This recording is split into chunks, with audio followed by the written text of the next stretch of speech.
Good morning, or in your case, it might be good afternoon. You never know. Today on the Psalm a Day, we're looking at Psalm number 83. A song, it says, a Psalm of Asaph.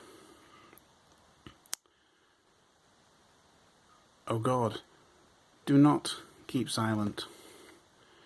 Be not quiet, O God, be not still. See how your enemies are astir. It's an interesting word. Astir. A-S-T-I-R. Not seen that one before.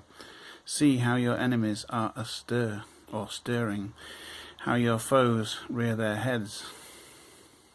With cunning they conspire against your people. They plot against those that you cherish.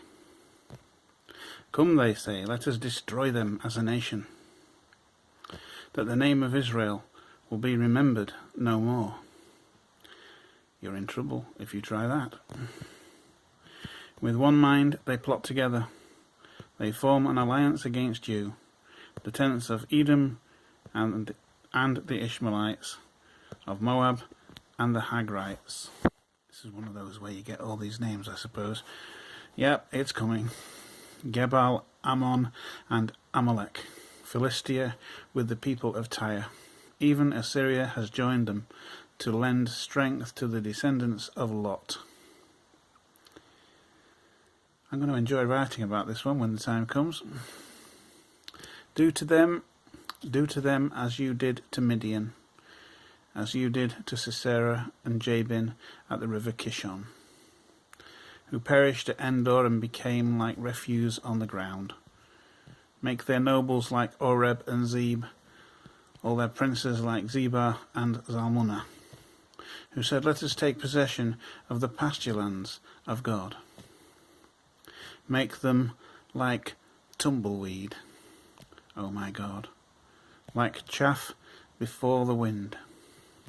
As fire consumes the forest, or a flame sets the mountain ablaze, so pursue them with your tempest and terrify them with your storm.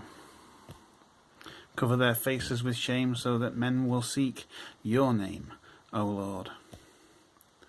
May they ever be ashamed and dismayed. May they perish in disgrace.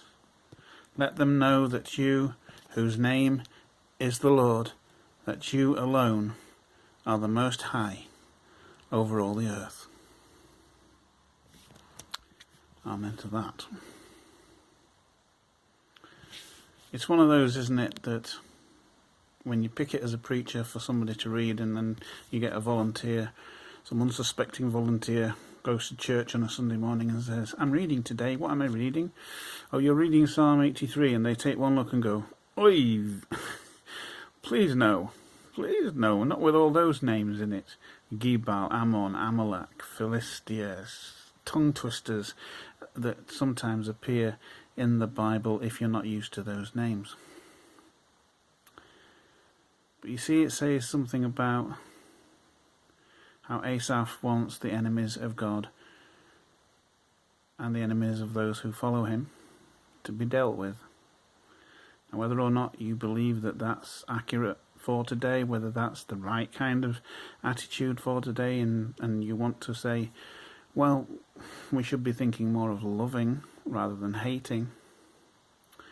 One thing it does suggest in there is that little bit where it says, come, they say, let us destroy them as a nation, that the name of Israel will be remembered no more. There are nations, there are countries, there are peoples of the world who openly nowadays, today, will say that, because they want them wiped off the face of the planet. For those people, I've got one message. They are God's chosen people. Live with it. If you can't live with it, well, you're in a whole heap of trouble when it comes to Judgment Day. It's as simple as that.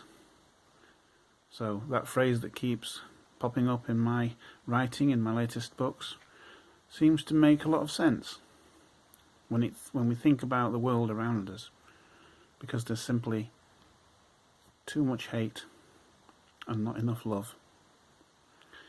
Perhaps we need to love more. Perhaps we need to think of each other more and put other people before ourselves. When that happens, boy, will this global community change. Are you up for the challenge?